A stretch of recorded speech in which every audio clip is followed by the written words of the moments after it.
Welcome to Keeping It Real, and thank you for joining us today.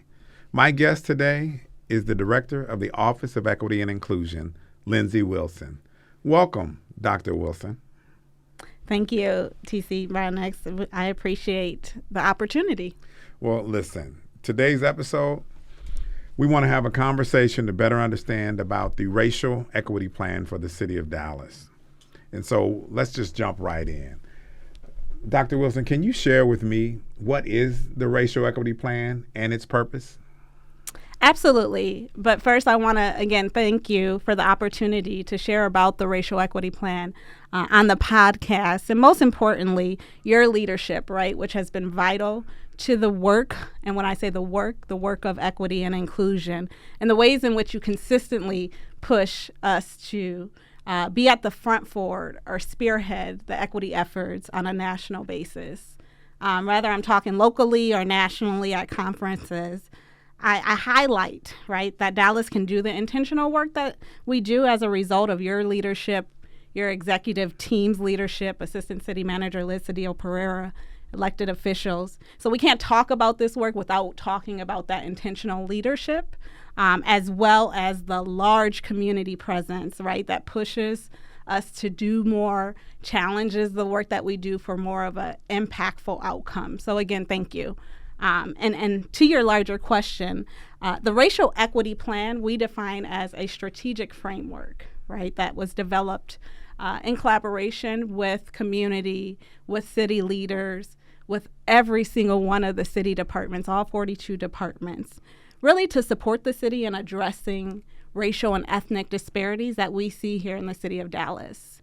One of the things that I am most excited about when it comes to the work of Dallas is that we don't shy away from this hard work, nor do we try to hide the disparities or inequities that we know exist across every system, whether we're talking about education or we're talking about public health or neighborhood and infrastructure, economic opportunity. We really face it head on. And that's evident in things like our Equity Indicators report that was released in 2019 that highlights those disparities, right? And so when we're talking about the purpose of the racial equity plan and its intention, I think it's important to highlight two specific components of the plan. Right. Okay. And so that first component is the department progress measures. And I said it a minute ago, and you'll hear me say it probably 4 more times. Every single one of our city departments has progress measures. And I'll stop there for a moment, right? Okay. Because we know that racial equity plans are not common across the country, but the racial equity plans that we have seen, ours is very unique in the sense of literally every single department has identified their role in addressing the disparities that we see here in the city of Dallas. And so I think that speaks to a number of things. One, the ways in which you brought equity to the city of Dallas, but over the years, the ways that we've been really able to infuse it across all of our city departments, whether we're talking sanitation or we're talking the city controller's office. And so that's really unique in nature and really important for this transformative change that we're starting to see. So when we're highlighting the department progress measures, as mentioned, every single one of our departments have the progress measures. And when I say have progress measures, their measures specifically identify what they're going to do in the next 3 to 5 years to address disparities here in Dallas. And so anyone can pick up that plan, right? Residents, businesses, on a national basis to see what departments are doing. And it's almost a layer of accountability built into the plan. Right. Yeah. But we know how pervasive, though, disparities are. And so that's not enough. You told us that as we were developing the plan. And so the second component is the big audacious goals. Okay. We call them the bags, right? Right, the bags. And so the bags came directly from the community engagement that we did. And the bags, there's 5 bags: housing, infrastructure, environmental justice, economic workforce, community development, and public safety and wellness. right? And across all of the bags, it allows us to really, their longer term goals, excuse me, I'm getting too excited, their longer term goals that we know that is going to require us to have a very important role, right, as a city government because of the way that government contributed historically to inequities.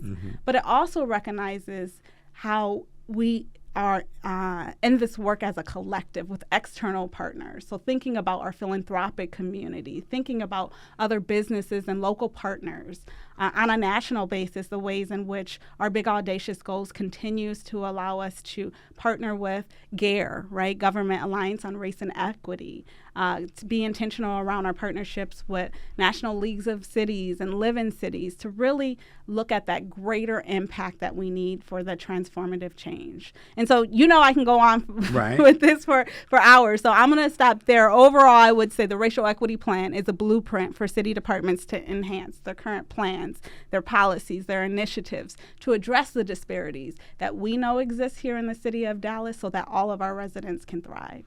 Well, listen, I will tell you, even the development of the plan, I know was difficult and challenging. But again, it built upon the history of the work that you and your team and the ACM Pereira had been doing. So let me ask you this. We've got strategic priorities in our city, 8 of them.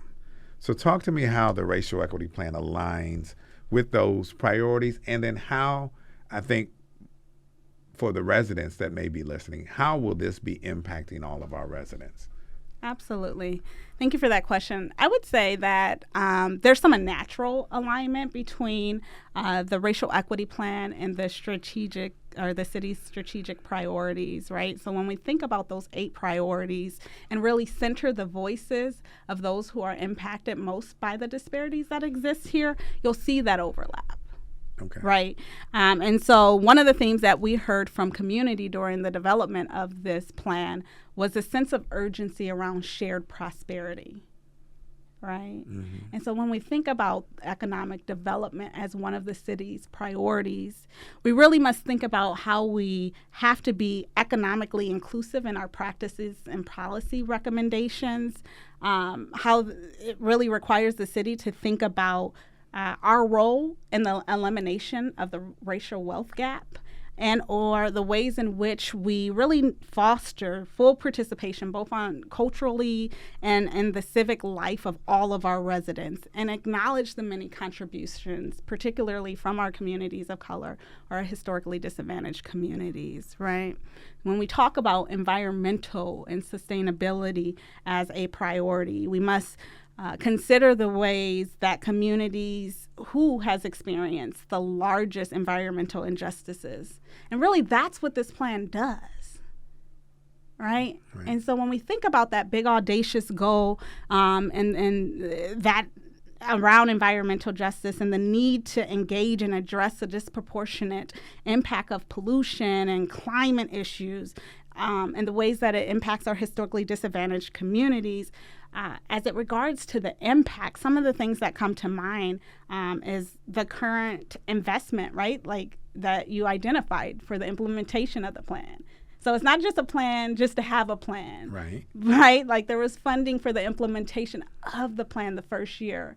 And so that speaks to some of the impact. If we're talking about environmental justice, we can talk about the air quality monitors that were placed in communities who experienced that disproportionate impact. And so JAPA was one of the areas, and again, that has a direct impact for residents.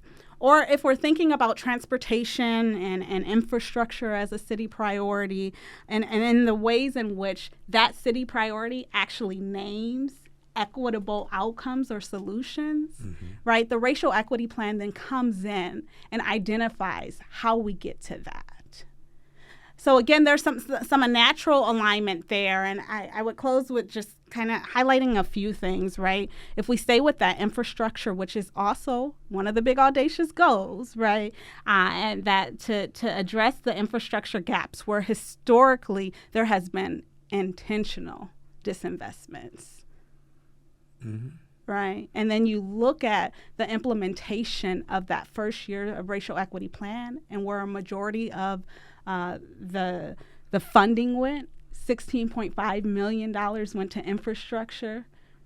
Then you'll start to see some of that alignment there. And when we talk about racial equity, I think it's important to note that it positively impacts everyone, right? So like nationally, we know from research, quoting the Kellogg Foundation, that the entire country stands to gain $8 trillion,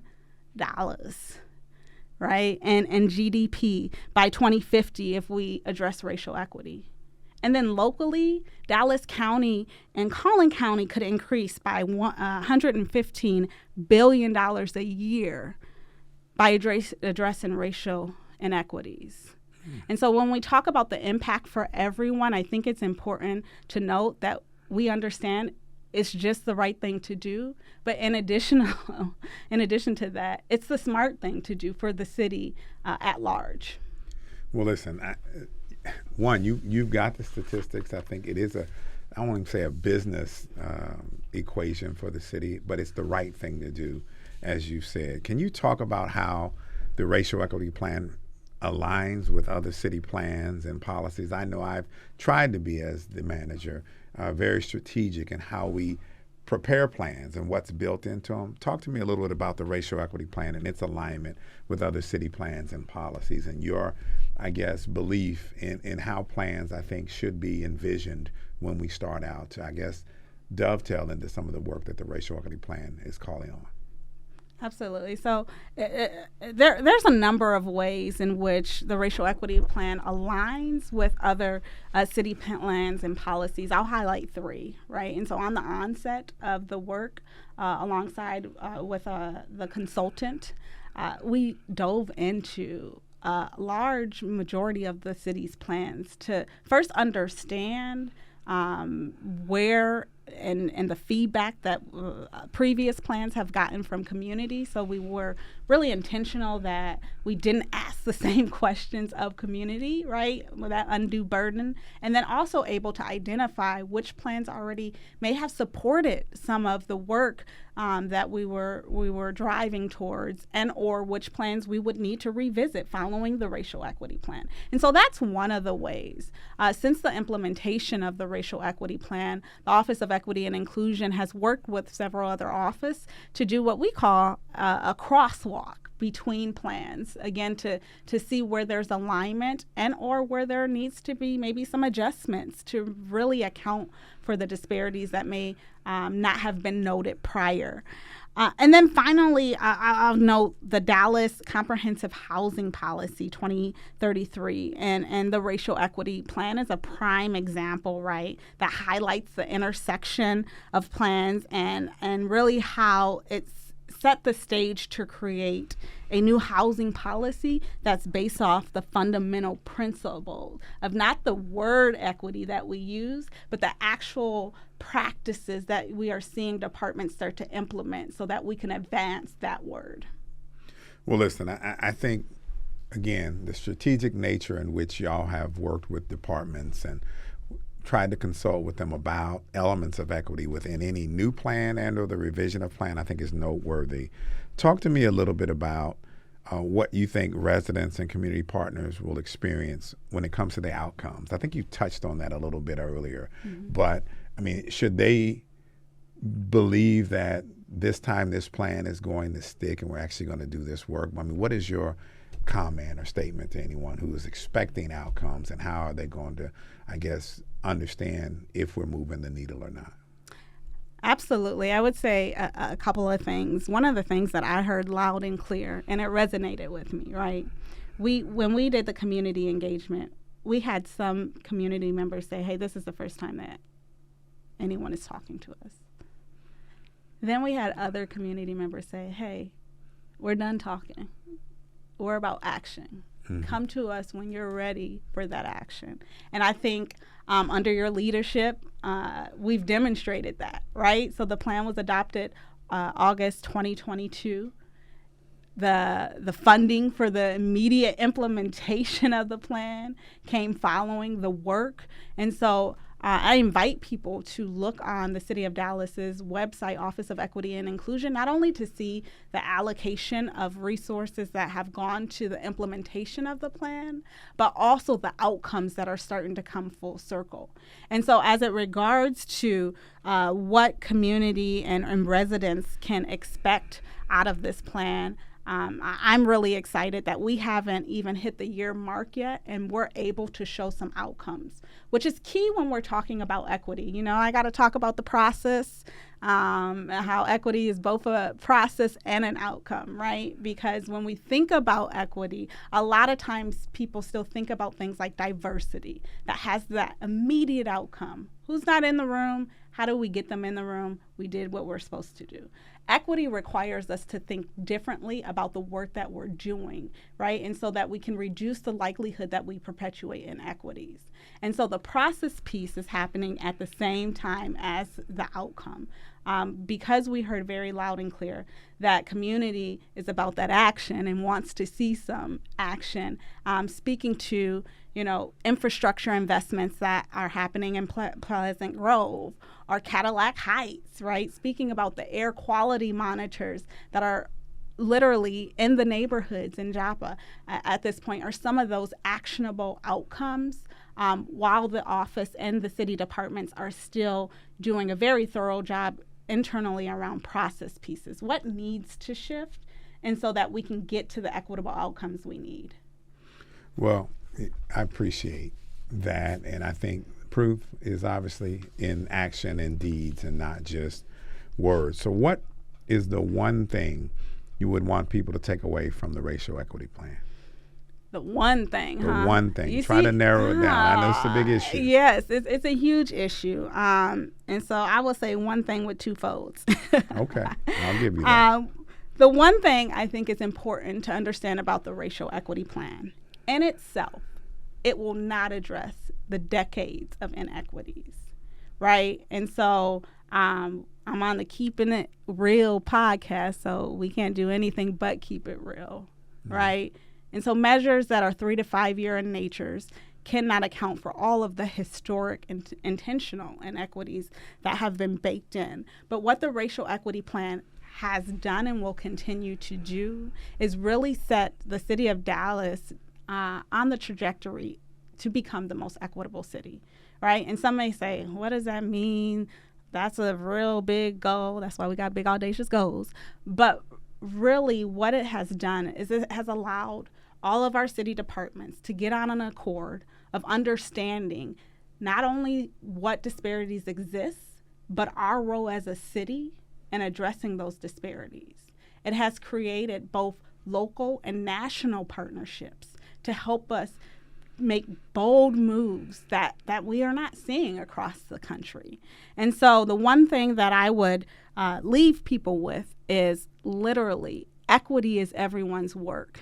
And it might sound like a cool tagline, but I think the city of Dallas and the ways in which this plan touches all of our departments, the buy-in, right, from your city directors around their measures speak to how important this is as a core value, but most importantly, how all of us have a touch point in one way or another. And so whether you're a resident or you're a business or whomever is listening, what's your role? You know, the plan is online, first plan in the top 5 languages here in the city of Dallas. And so that's the one thing I would leave.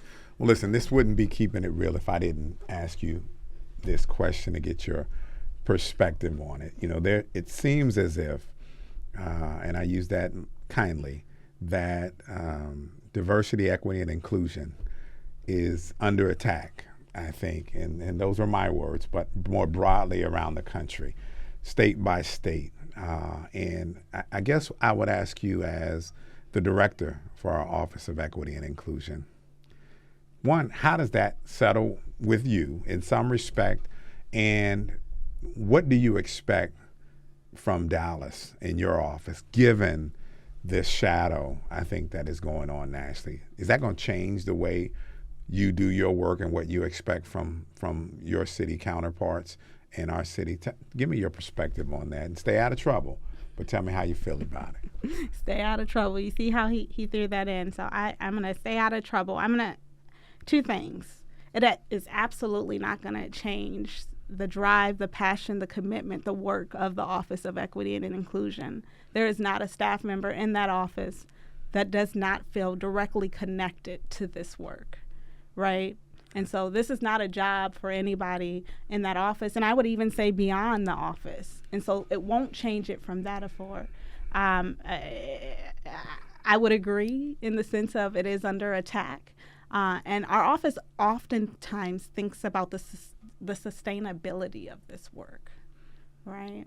And so one of the things that I'll share very early on is as the city of Dallas was positioning ourselves to infuse this work across all of our city departments, we often heard this term of applying a racial equity lens or applying an equity lens. And truthfully, I'm going to be transparent, every time that term was used, I cringed. Because what did it actually mean, right? I'm excited to say, at this point, departments are talking about how they're analyzing the benefits and burdens of their work to the communities that have the greatest need, the ways in which they're using disaggregated data, the ways in which they're understanding the concept of intersectionality. And so why does that matter? That matters because it's a shift in culture. It's a shift in the ways in which people are thinking about the work that they're doing. And so in lieu of our office keeping up with who owns what language and who should be using what terms and all of the other things, which in actuality is a form of resistance to a shift that we know from data will literally positively impact everyone in the city, we continue to double down and support our departments in understanding what does the data say, how do we address the inequities that we know exist because our reports demonstrate it. Well, listen, one, thank you for taking that question. So last question, where can our Dallas residents find more information about the Racial Equity Plan?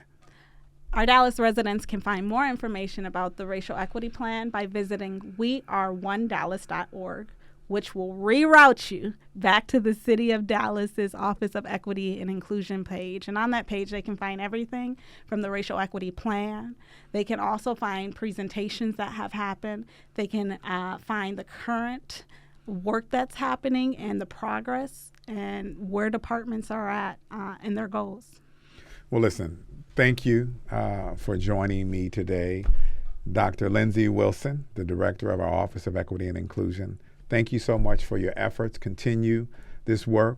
The struggle is real, so keep doing what you're doing and make sure that your department directors and everyone within an earshot continue to strive towards a more equitable Dallas. Thank you again, and thank you for joining me.